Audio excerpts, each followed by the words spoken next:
Welcome to Wealth Coffee Chats, folks, for your daily live updates. Get the most out of today's episode by participating in the chat. Make sure you ask some questions, be part of the conversation, have a bit of fun, grab a coffee or a tea, take some notes, and get ready to start your day, folks. Quick few housekeeping rules, though. No spamming, no advertising or self-promotion in the chat. That's not on.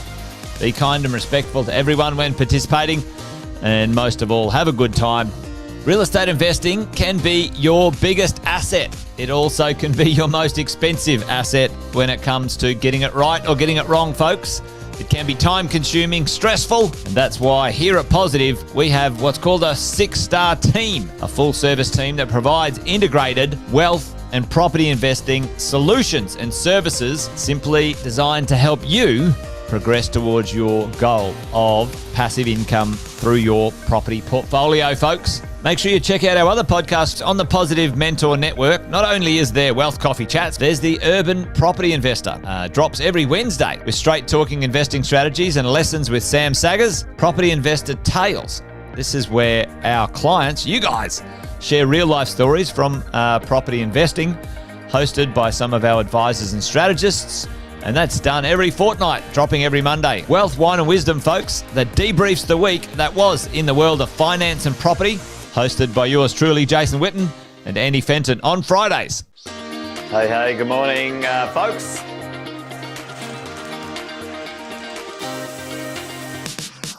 Good morning, everybody. Welcome to another Wealth Coffee Chat. Hope you're well, folks, wherever you are. There it is, team. Morning. Morning, wherever you're tuning in from today. Early bird gets the worm, they say. Here at Positive, we offer a 6-star team. It's a team that help you at every stage of your wealth creation journey.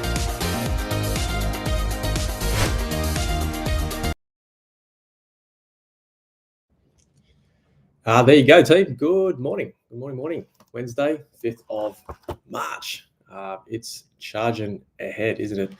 There you go. Wealth Coffee Chats, Property Management Edition, Wednesday, back to back for me. I am about to get on a plane, so we're going to push through the chat this morning, team. But look, hope you're all well. Hope you're all safe. Cyclone Alfred is on its way for us Queenslanders.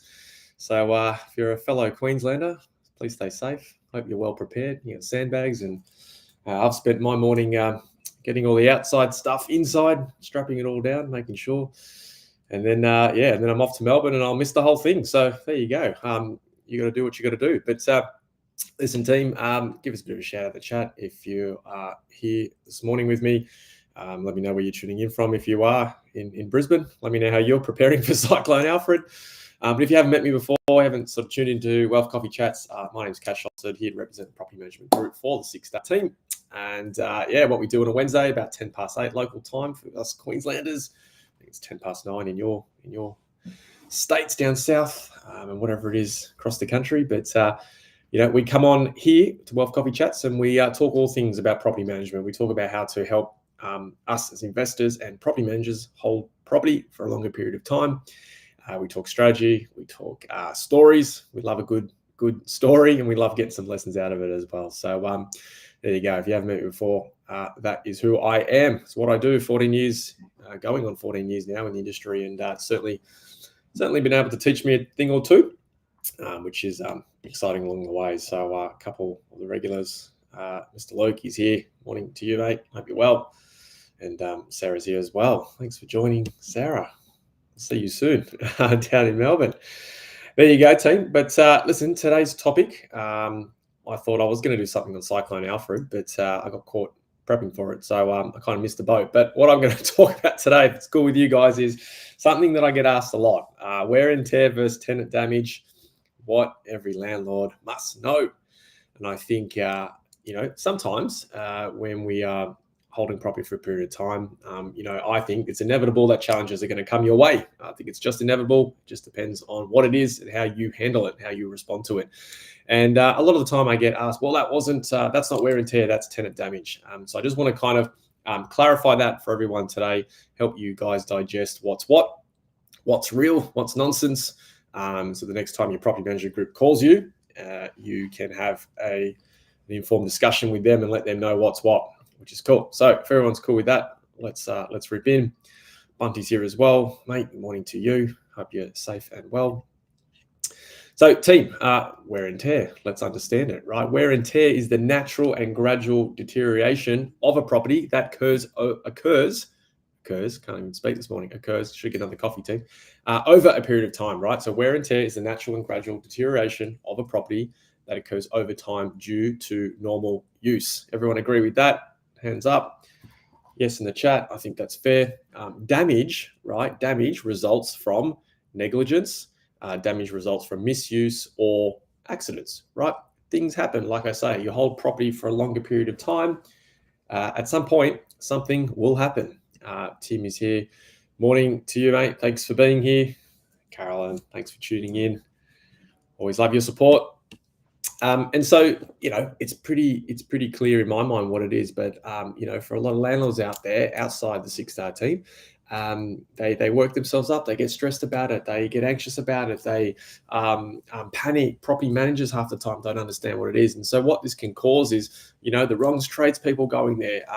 The person responsible is not even paying for the bill. Like, we want to make sure we get clarity on these things, guys. And so you can handle and manage your property and its maintenance and its tenancy really well. So wear and tear, in simple form, team, is an owner's responsibility. I think you guys are smart and you guys know this, but wear and tear is an owner's responsibility.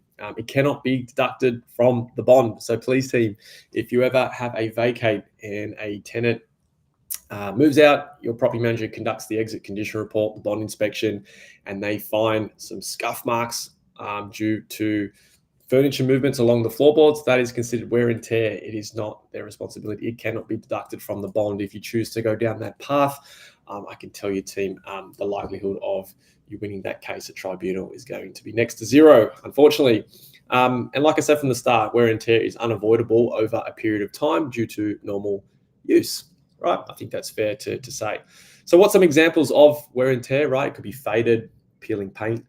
It could be worn carpet through foot traffic. I get that question a lot. Well, hang on, I can see their footprints. I can see their marks around the bed, and because everything, the carpet under the bed's really, really new, right? It's really fluffy. It's really in good nick.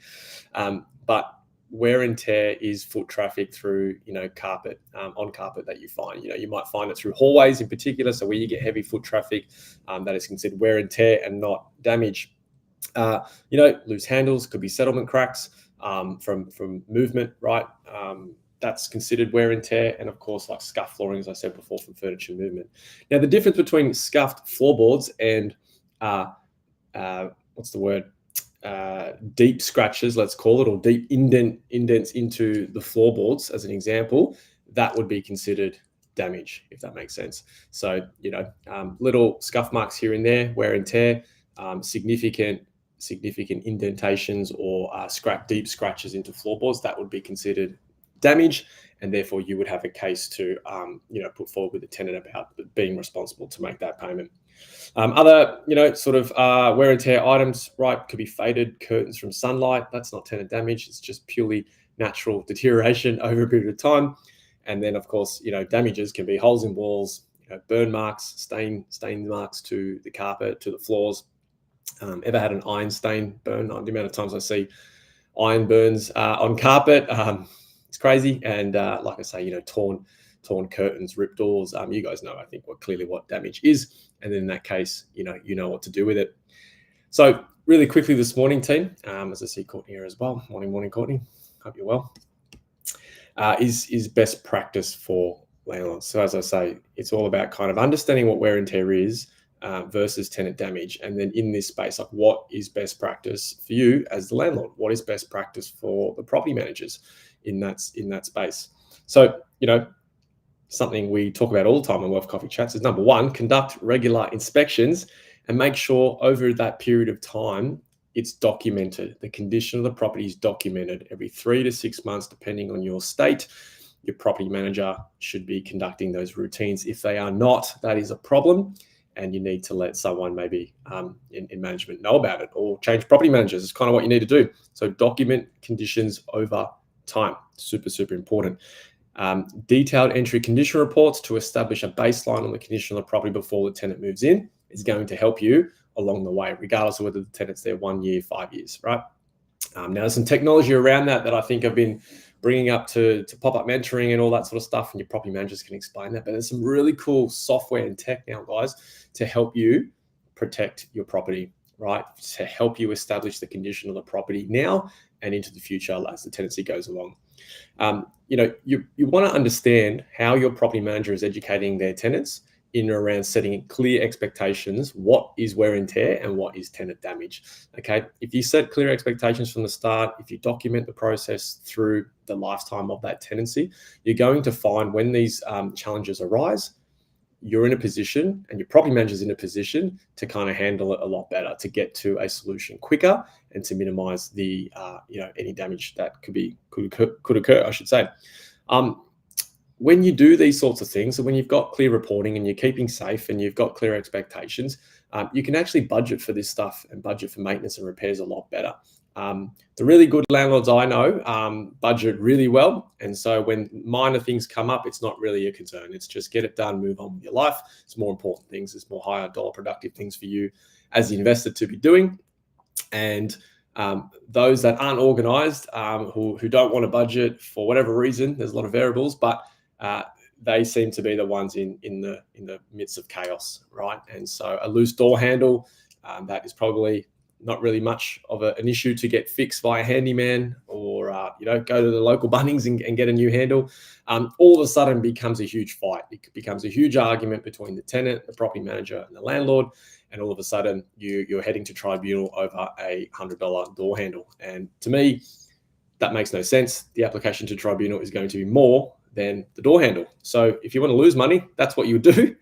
But none of us are in that space, so I'm sure we won't want to do that. So when you go along this way and you apply best practice, and you've got a property manager applying best practice, you can budget for maintenance better. When things do come up, you can make sure that it's resolved when it's a small problem and not let it get to a big problem.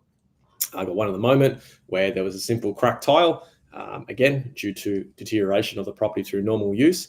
Now, the owner could have just replaced a couple tiles and be done with it, and life would have moved on.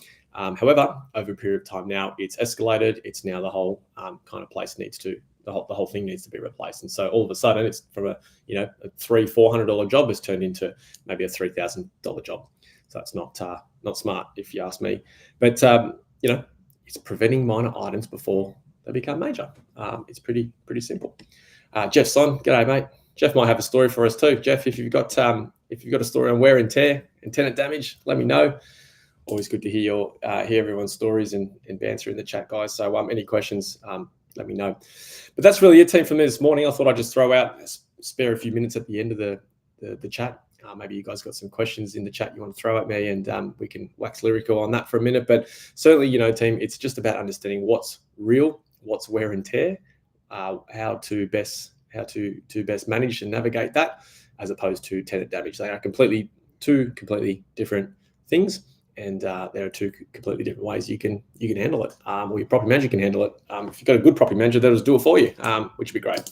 So any questions in the chat? I'm looking for some topics over the next couple of weeks too, team. So if you've got anything you guys want to talk about when it comes to how to help you hold property for a longer period of time, email below. Throw some topics at me. It'd be good to know what, if there's any current challenges you're facing at the moment. That'd be good to kind of talk about together as well, which would be awesome. So, team, if there's no questions, I'm going to zip off. I've got to get to the airport. I've got to escape Cyclone Alfred. Don't know about you guys, but I'm kind of happy about it. But there you go, team. Happy Wednesday. Rosie says thanks. Thanks, Rosie. Thanks for tuning in. Always welcome to another Wealth Coffee Chat. Don't forget, 10 past 8 tomorrow, Queensland time.